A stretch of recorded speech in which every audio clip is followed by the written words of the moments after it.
Bonsoir, chers élèves et professeurs.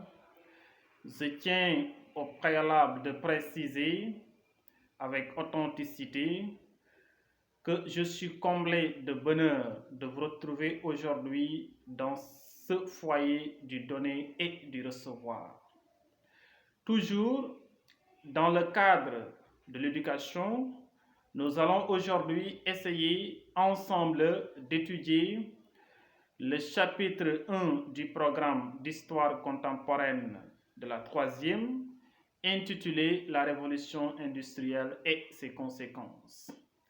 Alors, pour apprendre ce chapitre-là, nous allons tout d'abord commencer par la première leçon de ce chapitre qui est titré Les découvertes scientifiques et les mutations économiques. Alors, avant d'entrer maintenant dans le but du sujet, je vais tout simplement essayer de préciser dans cette leçon-là quelles sont les finalités du cours, quels sont les objectifs du cours, c'est-à-dire qu'est-ce qu'on attend de chaque élève à la sortie de ce cours-là. Alors, ce que nous attendons de l'élève, d'abord, en premier lieu, l'élève se doit d'appréhender le minimum la définition de la révolution industrielle. C'est-à-dire chaque élève ici doit le minimum savoir à la fin du cours qu'est-ce que la révolution industrielle. Quand on lui pose cette question-là, il doit être dans les mesures, dans les possibilités de répondre sans haine, avec une aisance à cette question-là.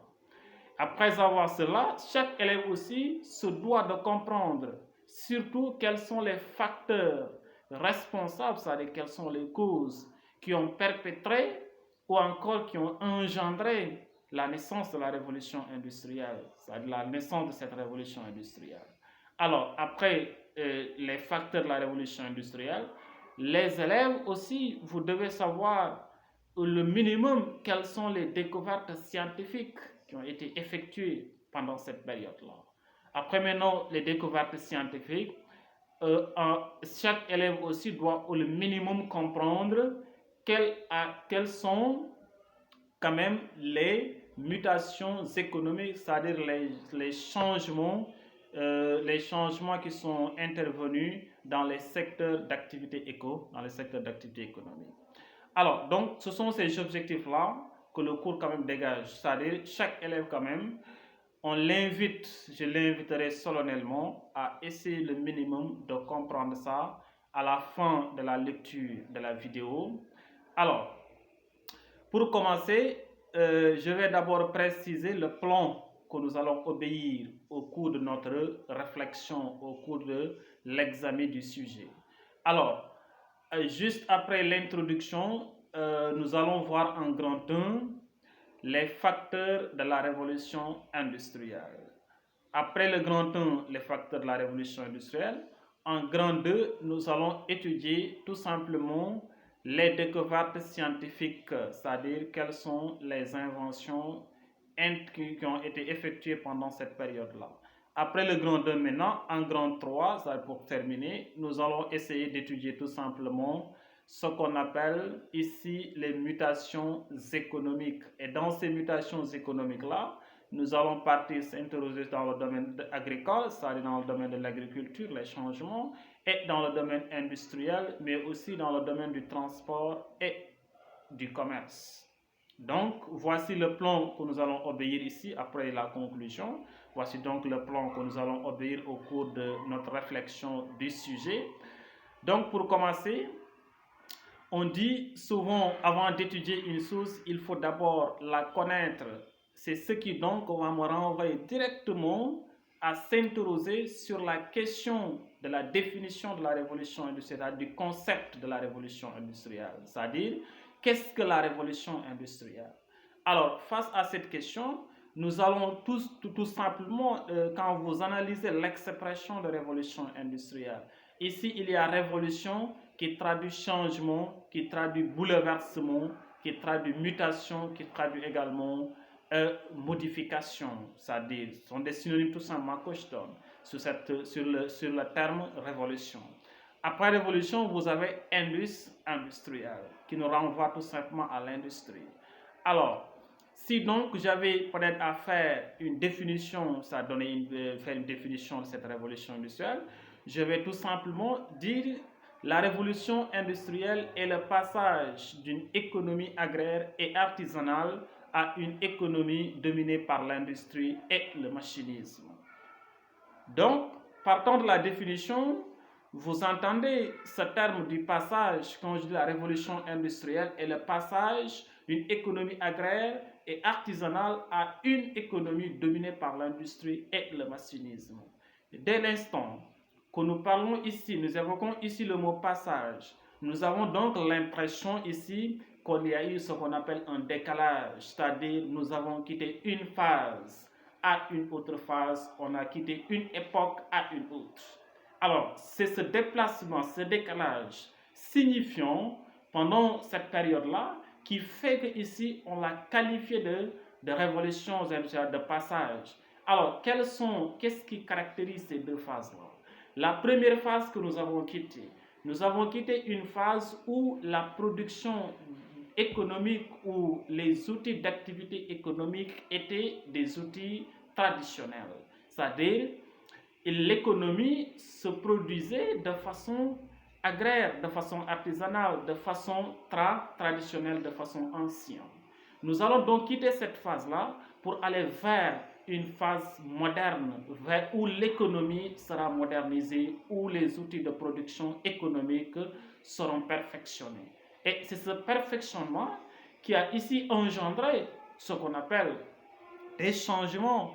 Et ces changements-là, maintenant, ce qui fait que dans la définition, on dit que c'est le passage d'une économie agraire et artisanale, c'est-à-dire ancienne, des productions anciennes, à une économie dominée par l'industrie et le machinisme, c'est-à-dire à une économie purement moderne où c'est l'industrie, c'est les machines, c'est les usines qui sont utilisées dans la production. Donc, voici grosso modo la définition de la révolution industrielle. Alors, après la définition, quelle est la genèse de la révolution industrielle? Elle a pris naissance où, cette révolution industrielle dont nous évoquons ici?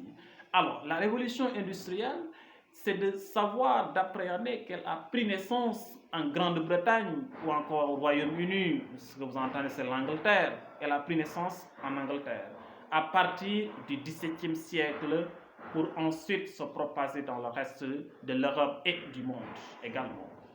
Donc, on peut dire que donc l'Angleterre, la Grande-Bretagne est le berceau de la révolution industrielle. Elle est le point de départ, la Grande-Bretagne, de la révolution industrielle. Alors, donc, si nous passons cette étape de définition de la révolution industrielle, allons-y interroger, c'est-à-dire examiner le grand thème qui est titré « Les facteurs de la révolution industrielle », quels sont les facteurs qui sont responsables de la révolution industrielle. Alors, quand on parle d'abord de facteurs, ça nous renvoie à quel synonyme? Quand on parle de facteurs, on parle tout simplement de raisons, on parle tout simplement des origines de la révolution industrielle, on parle également, c'est-à-dire les sources de la révolution industrielle, c'est-à-dire là où véritablement cette révolution industrielle-là, elle a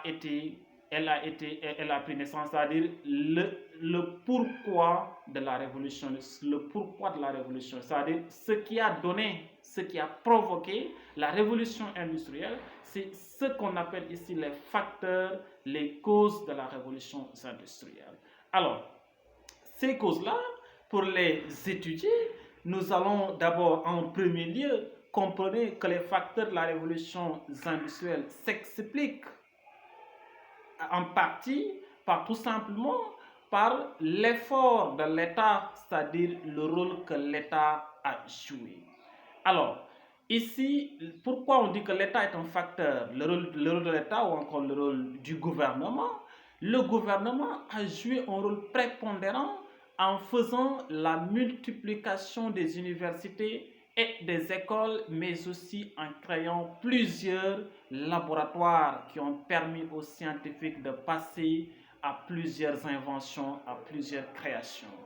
Et ceci donc est un facteur. C'est pourquoi on dit que l'État est un facteur de la révolution industrielle. Le rôle de l'État, c'est-à-dire l'effort du gouvernement, le rôle que l'État a déployé est un rôle prépondérant dans la naissance de la révolution industrielle, dans l'avènement de la révolution industrielle. Après maintenant cet effort de l'État-là, on a assisté à ce qu'on appelle l'utilisation de nouvelles sources d'énergie. C'est-à-dire, de nouvelles sources d'énergie seront mises en exergue, seront mises en relief, seront mises au service des producteurs.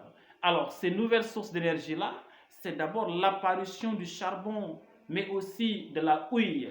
La houille, elle va apparaître, elle sera découverte, mais aussi le charbon. Alors, la houille et le charbon ont permis tout simplement de favoriser de façon importante la production, c'est-à-dire d'augmenter la productivité parce que le charbon et la houille ont permis quand même de faire tourner des machines. C'est pourquoi on dit que cette découverte de la houille, mais aussi du charbon, a été en partie ce qui a expliqué le point de départ de la révolution, c'est-à-dire ça renvoie aux facteurs de la révolution industrielle. Après, maintenant, l'utilisation de nouvelles sources d'énergie. Vous avez ce qu'on appelle tout simplement ici le boom démographique, c'est-à-dire l'explosion de la population, augmentation de la population. L'augmentation de la population aussi a permis cette naissance de la révolution industrielle, cet avènement de la révolution industrielle. Comment? Parce que aujourd'hui que nous avons une population nombreuse, ça nous a octroyé ce qu'on appelle un bon marché, c'est-à-dire un bon marché, mais aussi une main-d'œuvre abondante. C'est-à-dire, désormais, on va avoir ce qu'on appelle un réservoir démographique. Et par conséquent, s'il y a la production, cette production-là, il y a d'autant d'acheteurs, il y a ce qu'on appelle des acheteurs dans le marché. Et donc, du coup, ça va accroître non seulement la production, et ça va développer les entreprises, les industries, et par conséquent, ce boom démographique-là a été un facteur de la révolution industrielle. Parce que n'oubliez pas qu'on a dit, lorsqu'il y a eu les inventions de la science, lorsqu'il y a eu ce qu'on appelle les inventions dans le domaine de la médecine, lorsque la médecine s'est développée, le taux de natalité qui était anéanti par un taux de mortalité très élevé, désormais le taux de mortalité va baisser au profit du taux de natalité. Et donc, si la mortalité baisse et que le taux de natalité continue d'évoluer et d'accroître, certainement on aura ce qu'on appelle une population gigantesque. On aura une augmentation de la population de façon considérable et du coup, ça va nous procurer un vaste marché de consommation. Alors, donc en résumé, voici les principales causes, autant pour moi, voici donc les principaux facteurs de la révolution industrielle. Alors, c'est d'abord donc, si je fais un peu un retour en arrière, vous avez d'abord l'effort que l'État a fourni, l'effort des gouvernements, mais vous avez aussi tout simplement l'utilisation de nouvelles sources d'énergie, mais aussi l'augmentation de la population. Mais par ailleurs aussi, vous pouvez augmenter la spécialisation des chercheurs scientifiques. Parce qu'à partir de cet instant-là, les chercheurs scientifiques qui cherchaient de façon pêle-mêle, désormais seront spécialisés dans des domaines. Parce qu'à partir de cette époque-là, pendant la révolution industrielle, qu'on a assisté à l'espécialisation de ces chercheurs. Ces chercheurs-là, désormais, ils vont soit se cantonner dans le domaine de la chimie ou dans le domaine de la biologie ou encore dans le domaine de la physique, c'est-à-dire on donne des spécificités pour chacun des chercheurs scientifiques. Et ceci également a permis la multiplication des découvertes, a permis la multiplication quand même des changements et ceci a été un facteur qui a généré quand même la naissance de la révolution industrielle. Mais aussi, nous pouvons augmenter dans ces facteurs-là l'accumulation du capital financier. L'accumulation du capital financier a été également un facteur. Alors, c'est quoi le capital? Le capital, c'est-à-dire, c'est l'ensemble des biens susceptibles de générer des bénéfices, c'est-à-dire des profits. C'est comme si j'avais peut-être à parler de capital pour être plus explicite, Quand vous prenez le capital, c'est comme si aujourd'hui vous envisagez de créer par exemple une entreprise dans le quartier et que lorsque vous prenez l'initiative de la création de l'entreprise, certainement, vous aurez besoin de ce qu'on appelle des biens au préalable, vous aurez besoin de ce qu'on appelle un capital, vous aurez besoin de l'argent, vous aurez besoin des biens, de fonds de déroulement, des fonds qui vont vous permettre d'exécuter cette entreprise-là, la création de l'entreprise dans le quartier. Et ces fonds-là, maintenant que vous détenez, c'est ce qu'on appelle le capital. Et nous avons constaté que les Européens se sont procurés de ce qu'on appelle le capital grâce au commerce triangulaire qu'ils faisaient en Afrique.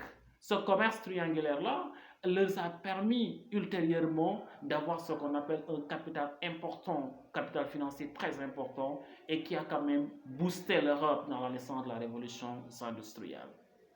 Donc, grosso modo, voici le grand 1, c'est-à-dire les facteurs de la révolution industrielle. Si nous passons, ayant terminé les facteurs de la révolution industrielle, nous allons aborder la deuxième partie du cours, c'est-à-dire les découvertes scientifiques. Alors, quand on parle de découverte, on parle d'invention, on parle de création, on parle, c'est-à-dire, ça renvoie à ce que les scientifiques ont mis en relief, ce qu'ils ont mis en exergue. Alors, sur ces découvertes scientifiques-là, le constat général que nous avons fait quand même et que nous avons constaté que les découvertes ont été nombreuses. Alors, parmi ces découvertes maintenant, on va les partager en groupe et les étudier en groupe pour mieux comprendre ces découvertes scientifiques. Donc, on a enregistré des découvertes dans le domaine de la physique, dans le domaine de la chimie, mais aussi dans le domaine de la biologie. Alors, dans le domaine de la physique d'abord. En physique, nous allons constater que ce penseur-là, que les gens s'appellent Galvani, il va mettre en place vers le 18e siècle ce qu'on appelle la pile électrique. Il va la mettre en place. Alors, il met en place la pile électrique. Après Galvani, vous aurez Volta, il va passer à l'invention de l'électricité. Après Volta maintenant, vous aurez à partir de 1769, ce penseur-là qu'on appelle James Watt, il va passer à l'invention du condenseur. Et juste après l'invention du condenseur, presque un siècle après, après l'invention du condenseur, c'est-à-dire vers les années 1869, James Watt, il va mettre en place ce qu'on appelle la machine à vapeur. Il crée la machine à vapeur. Donc, après juste la création de la machine à vapeur par James Watt, donc, il ne faut pas faire une confusion sur les dates parce que souvent, ne confondez pas la machine à vapeur et le condenseur. C'est le condenseur que James Watt d'abord a créé en 1769 et juste après le condenseur, il va déclencher la mise en place, il met en place ce qu'on appelle la machine à vapeur en 1869. Donc l'autre c'est en 769 et l'autre c'est en 1869. Ne confondez pas quand même les créations par rapport au condenseur et à la machine à vapeur. Après donc, James Watt, vous avez Siemens en 1867. Siemens, il va passer à la production de la dynamo. Il va créer la dynamo. Donc ça aussi c'est dans le domaine de la physique. Après vous prenez Michel Faraday et James Maxwell. James Maxwell, et ils vont inspirer ces deux penseurs-là, c'est-à-dire Faraday et James Maxwell. Ils vont inspirer Erich Hertz, un Allemand, à passer à la découverte des ondes électromagnétiques. Il crée les ondes électromagnétiques. Après, juste c'est la création des ondes électromagnétiques par Erich Hertz, un Allemand. Vous prenez Röntgen, il va passer à la découverte des rayons X. Il crée les rayons X. Et juste après ce penseur-là, vous prenez quand même le penseur Bell, il va découvrir ce qu'on appelle le téléphone à partir de 1876. Donc, c'est Bell qui va mettre en place ce téléphone. C'est d'ailleurs même aujourd'hui, à chaque fois quand même, c'est ce que je taquine souvent les gens, à chaque fois quand même, quand vous faites quand même, quand vous dites allô au téléphone et que vous coupez quand même, il faut dire au moins Djeredjeff Serigne Bell parce qu'il a fait quand même une invention très remarquable quand même qui aujourd'hui est en train de servir l'humanité tout entière. C'est-à-dire, c'est un moyen de communication très perspicace, très efficace à l'échelle internationale. Et cet avantage-là, nous l'avons connu donc, grâce à ce penseur-là, Bell, lorsqu'il a inventé le téléphone. Alors, ultérieurement, un couple, Pierre et Marie Curie, c'est un couple français. Après, justement, ils vont, eux, passer ce qu'on appelle à l'isolement. Ils vont isoler le radium. Ils font l'isolement du radium. Donc, ça, c'est justement dans le domaine de la physique. Hein. Donc, voici, en résumé, quelques découvertes dans le domaine de la physique qui ont été effectuées pendant cette période-là. Alors, après le domaine de la physique, nous allons aborder maintenant le domaine de la chimie, c'est-à-dire dans le domaine de la chimie. Alors, dans le domaine de la chimie, nous allons peut-être donner à titre d'exemple tout simplement Berthelot. Berthelot quand même, il est passé à la création de nouveaux corps. Il va faire la création de nouveaux corps, ce que Berthelot va mettre en place. Alors, un autre exemple, vous prenez un russe du nom de Mendeleïev. Mendeleïev, il va pour la première fois effectuer ce qu'on appelle la classification des éléments. Il a été le premier penseur quand même qui s'est prononcé par rapport à cette question-là. Il va le mettre en place. Alors après ce russe-là, quand même qu'on remercie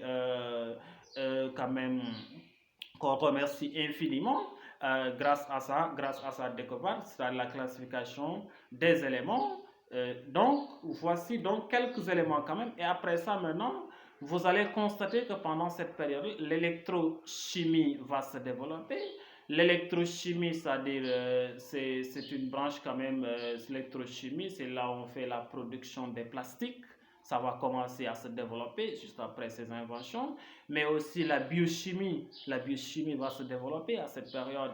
Après la biochimie, vous aurez ce qu'on appelle l'électrodynamisme va se développer. Et donc, par conséquent, ceci a été quand même des découvertes qui ont été très remarquables également dans ce domaine-là.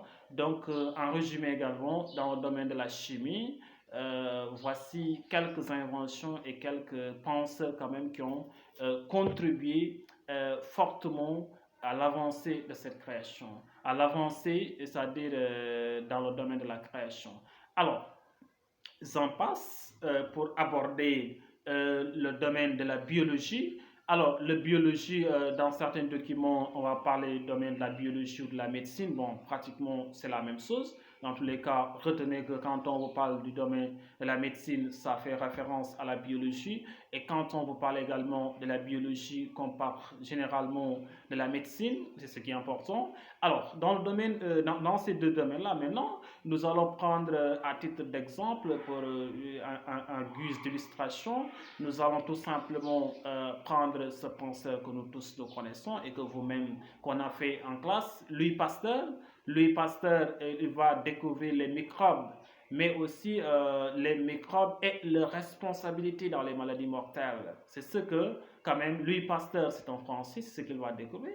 Mais Louis Pasteur ne va pas s'arrêter seulement à la découverte des microbes. Il va aller plus loin, c'est-à-dire il va chercher des vaccins. Il va chercher des vaccins pour éradiquer ces microbes-là, alors qu'ils sont responsables des maladies mortelles. Alors, c'est dans cette perspective-là qu'il faut comprendre à partir de 1885. Louis Pasteur, 1885, donc ce sont des dates de repère quand même. Ça doit aussi vous rappeler à une leçon ultérieure que nous avions fait c'est-à-dire sur la conférence de Berlin 1885. Donc c'est un peu pour faire une combinaison pour que vous appréhendez quand même la chronologie de certains événements. Alors, donc, si vous voyez 1885, il va inventer ce qu'on appelle le vaccin contre la rase. Donc, on doit un grand merci à ce penseur Louis Pasteur quand même, qui a réussi quand même à mettre en exergue, à mettre en place ce vaccin-là qu'on appelait le vaccin contre la race à partir de 1885. Alors, après Louis Pasteur, vous aurez Claude Bernard. Claude Bernard, il va venir lui aussi apporter une pierre à l'édifice, c'est-à-dire il va venir apporter une participation dans le domaine de la médecine. Claude Bernard, qu'est-ce qu'il va faire? Désormais, lorsqu'il est arrivé, il va introduire une nouvelle méthode expérimentale dans le domaine de la médecine. Et dans cette nouvelle méthode d'expérimentation expérimentale dans le domaine de la médecine, lui a permis de contribuer tout simplement à ce qu'on appelle, à contribuer à l'avancée tout simplement de la médecine. Donc, bref, voici quelques inventions et quelques découvertes dans le domaine de la biologie ou encore de la médecine. Donc, ces trois domaines, premier secteur, c'est le secteur physique. Après la physique, vous avez la chimie. Après la chimie, maintenant, vous avez la biologie ou la médecine. Hein? Donc, voici quelques donc, exemples. Après, donc, le grand 2, nous allons vite aller aborder la troisième partie de la leçon intitulée les mutations économiques. Alors, quand on parle de mutations économiques, d'abord, mutation signifie quoi? Mutation signifie changement, signifie transformation. Alors, transformation ici de quoi? C'est la transformation de l'économie. C'est-à-dire l'économie va connaître des mutations, l'économie va connaître des changements, l'économie va être impactée par cette révolution industrielle. Pourquoi? Parce que ce qu'on va voir, alors pour étudier les transformations, encore les changements économiques de la révolution industrielle, nous allons s'interroger de deux phases. Pas deux phases d'ailleurs, peut-être de trois même, de trois peut-être secteurs. Alors parlons donc du secteur agricole, parlons de l'agriculture, parlons également dans le domaine de la production industrielle, mais aussi dans le domaine tout simplement du transport et de la et du commerce, par exemple. Alors, d'abord, sur le plan de l'agriculture, on va enregistrer des mutations, on va enregistrer des changements. Dans le domaine agricole, nous avons constaté qu'il y aura ce qu'on appelle l'introduction de la machine. Avec notamment, par exemple, si vous prenez ce penseur-là, McCormick, il va inventer la moissonneuse. Alors, lorsque McCormick a inventé cette moissonneuse sera introduite dans la production agricole. Et en même temps, on va assister à l'invention du tracteur. Le tracteur va voir le jour. Et le tracteur aussi sera injecté dans la production agricole. Après la tracteur, mais aussi, il y a eu ce qu'on appelle l'invention des engrais chimiques. Alors, l'engrais chimique va contribuer, va relayer, va remplacer la jachère. À l'époque, pour passer, c'est-à-dire pour la fertilisation des sols, on utilisait la jachère. Mais désormais, cette jachère-là sera remplacée par les engrais chimiques qui vont fertiliser très rapidement les sols. Et par conséquent, ce qu'on va assister, c'est-à-dire on va assister à l'intensification de la production agricole. Pourquoi? Parce que au Zadis, c'est-à-dire autrefois, l'agriculture était produite de façon traditionnelle, de façon un peu médiévale, si je peux me le dire, si je peux me permettre de le dire ainsi. Alors, du coup, les paysans, ils cultivaient ce qu'on appelle des lopins de terre. Ils ne pouvaient pas cultiver des hectares, ils ne pouvaient pas passer à l'augmentation des espaces de terre cultivables parce que à cette époque-là, c'était la force physique qui faisait l'agriculture, c'est-à-dire ils cultivaient par le biais de l'exercice physique, par le biais de leur force. Et du coup, désormais, ils veulent avec la force physique, est-ce qu'on peut passer à la production de plusieurs, c'est-à-dire de plusieurs hectares? Non. Et du coup, les paysans, ils cultivaient tout simplement pour se nourrir, pour manger, mais ils ne peuvent pas cultiver c'est pour la commercialisation, pour l'exportation et l'importation. Ils ne peuvent pas le faire. Et du coup, il fallait s'en arrêter à tout simplement à avoir une autosuffisance alimentaire et qui d'ailleurs même était un hic à cette époque-là. C'était tellement difficile d'avoir une couverture alimentaire avec cette situation scandaleuse de l'agriculture. Alors, mais aussi, dans l'agriculture, leurs champs étaient souvent détruites par ce qu'on appelle des insectes. Et pendant maintenant que la révolution industrielle est arrivée, elle va changer ce phénomène-là. Comment? Elle introduit tout simplement d'abord les engrais chimiques qui vont accélérer la production. Après ces engrais chimiques-là, qu'est-ce que vous constatez? Ils vont mettre en place ce qu'on appelle les tracteurs. Désormais, ce n'est plus avec la charrue et les bœufs qu'il faut labourer, mais il y a des tracteurs pour faire les labours, c'est-à-dire pour labourer. Et par conséquent, ce qu'un tracteur peut labourer, c'est-à-dire en espace de 1 heure de temps, 2 heures de temps, je pense qu'avec la charrue, il va falloir peut-être 3 à 4 jours à 5 jours pour faire un tel labour. Et du coup, maintenant, ces tracteurs-là qui l'ont introduit, ils peuvent maintenant désormais occuper plusieurs espaces de terre cultivable. Et cette occupation très importante a permis quand même c'est-à-dire l'avancée de la production a permis de moderniser l'agriculture.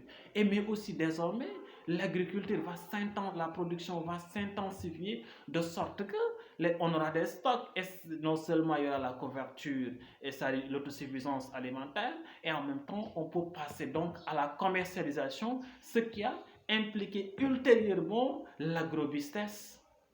Alors, c'est-à-dire l'agriculture a été industrialisée. L'agriculture devient désormais industrielle. Et cette industrialisation de l'agriculture a permis à l'homme tout simplement de faire des avancées considérables dans ce secteur.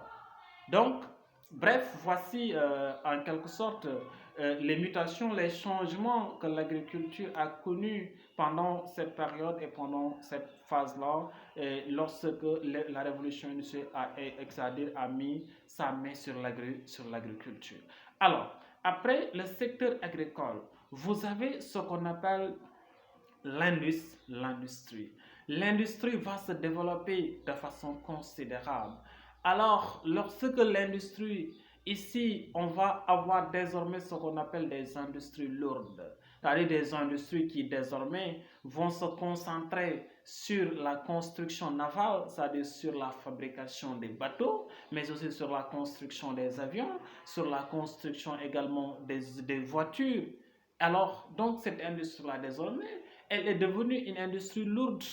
C'est ce qui donc va en partie expliquer un développement très considérable dans ce secteur-là, dans le secteur industriel. Après maintenant l'industrie, vous avez également le secteur du transport et du commerce. Alors, le secteur du transport, on a dit que l'industrie s'est développée, on a dit que l'industrie, ils vont se concentrer sur la construction des bateaux, sur la construction des avions, sur la fabrication des voitures, etc. Et donc, du coup, désormais, le transport va se développer de façon considérable parce que à Zadis, on utilisait des systèmes de transport très anciens. Alors désormais, il faut prendre les avions, il faut prendre les bateaux, il faut prendre les voitures, il faut prendre également les trains. Quand aujourd'hui vous partez en Europe, par exemple, vous avez le métro qui circule et par ailleurs également vous avez TGV. TGV, ça signifie train à grande vitesse. Ce sont des trains qui roulent, qui roulent très vite, presque à la vitesse de la lumière, qui sont excessivement rapides. Et par conséquent, et vous voyez donc ce changement, cette mutation que le transport va connaître.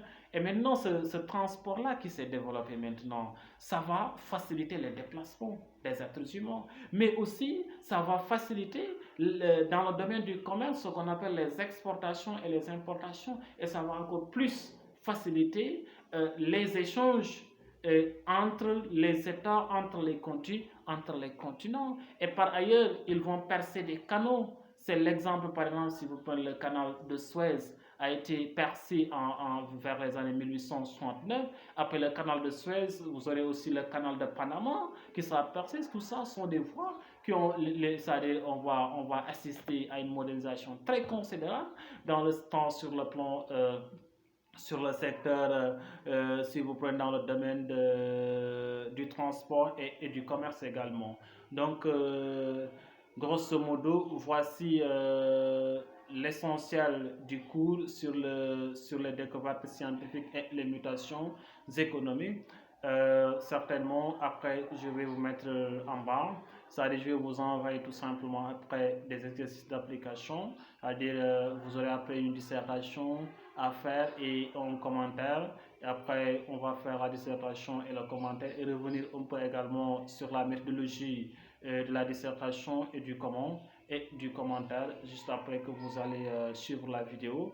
Mais avant d'entrer sur les exercices d'application, après avoir fait la lecture de la vidéo, vous pouvez poser des questions, c'est-à-dire s'il y a des zones d'ombre que vous n'avez pas pu quand même comprendre au clair. Vous avez, je suis à votre entière disposition, toujours dans le groupe. Vous posez les questions et on va essayer ensemble de résoudre ce problème-là et de répondre les questions.